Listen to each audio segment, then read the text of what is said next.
Bharatiya Janata party पहले दिन से मणिपुर के मुद्दे से भागती रही है। सदन के अंदर भी माननीय प्रधानमंत्री जी को जब अविश्वास प्रस्ताव ला करके मजबूर कर दिया, तब जाकर के 2 घंटे में केवल 2 मिनट उनकी जुबान जो है वो मणिपुर के लोगों के लिए खुली। आप नेता गोपाल राय ने कई मुद्दों पर बीजेपी को घेरा। कहा, बीजेपी शुरू से ही मणिपुर के मुद्दे से भागती रही है। 3 महीने में भी मणिपुर की स्थिति सामान्य नहीं हुई है। सदन में भी प्रधानमंत्री जी ने 2 घंटे के भाषण में मणिपुर पर केवल 2 मिनट ही बोला। पूरा देश गुस्से में है। मणिपुर में डबल इंजन की सरकार के बावजूद हालात काबू में नहीं है। मुझे लगता है भारतीय जनता पार्टी पहले दिन से मणिपुर के मुद्दे से भागती रही है। चाहे मणिपुर 3 महीने हो गए, 3 महीने में भी अभी स्थितियां सामान्य नहीं हुई। 3 महीने से भारतीय जनता पार्टी केवल भाग रही है मणिपुर में। सदन के अंदर भी माननीय प्रधानमंत्री जी को जब अविश्वास प्रस्ताव ला करके मजबूर कर दिया, तब जाकर के 2 घंटे में केवल 2 मिनट उनकी जुबान जो है वो मणिपुर के लोगों के लिए खुली। तो भारतीय जनता पार्टी को दर्द है, क्योंकि पूरा देश इस बात से गुस्से में है कि आखिर मणिपुर में डबल इंजन की सरकार होने के बावजूद भारतीय जनता पार्टी ने उन लोगों को इस तरह से मरने के लिए, कटने के लिए क्यों छोड़ दिया। आज इस मुद्दे पे यहाँ पे चर्चा होगी। सीएम अरविंद केजरीवाल भी बोलेंगे, बीजेपी का ही कहना है कि हम इसका विरोध करेंगे, या आप महसूस कर रहे हैं इसका? तो विरोध करेंगे, उनके पास बोलने के लिए कुछ है नहीं। जब उनके प्रधानमंत्री नहीं बोल पा रहे थे, संसद में घुसे ही नहीं वो। अगर अविश्वास प्रस्ताव नहीं आता तो शायद प्रधानमंत्री जी संसद में बोलते भी नहीं। तो भारतीय जनता पार्टी तो विरोध क्या, भारतीय जनता पार्टी के राज में ही तो सब कुछ हो रहा है। तो भारतीय जनता पार्टी को मुझे लगता है कि पुनर्विचार करना चाहिए, और इस तरह से भाजपा भाग नहीं सकती जिम्मेदारियों से। केंद्र में उनकी सरकार है, राज्य में उनकी सरकार है।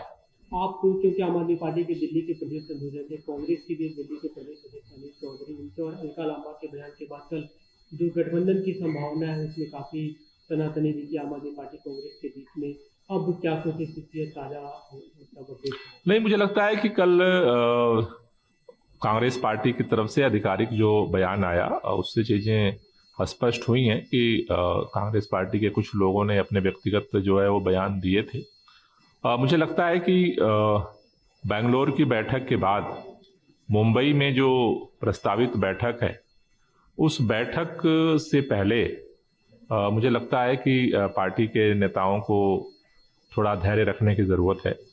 और चूंकि देखिए, गठबंधन का मतलब ही होता है कि अलग अलग पार्टियां मिल करके इस देश में लोकतंत्र को बचाने के लिए, देश में जो बेरोजगारी, महंगाई की मार जनता झेल रही है, उसके लिए केंद्र सरकार में भाजपा सरकार है, उसको बदलने के लिए सब इकट्ठे हो रहे हैं। तो मुझे लगता है कि मुंबई बैठक से पहले सबको धैर्य रखने की ज़रूरत है, और मुंबई बैठक में मुझे लगता है कि कोई ना कोई रास्ता निकलेगा और उससे आगे मिल करके काम करने में आसानी हो।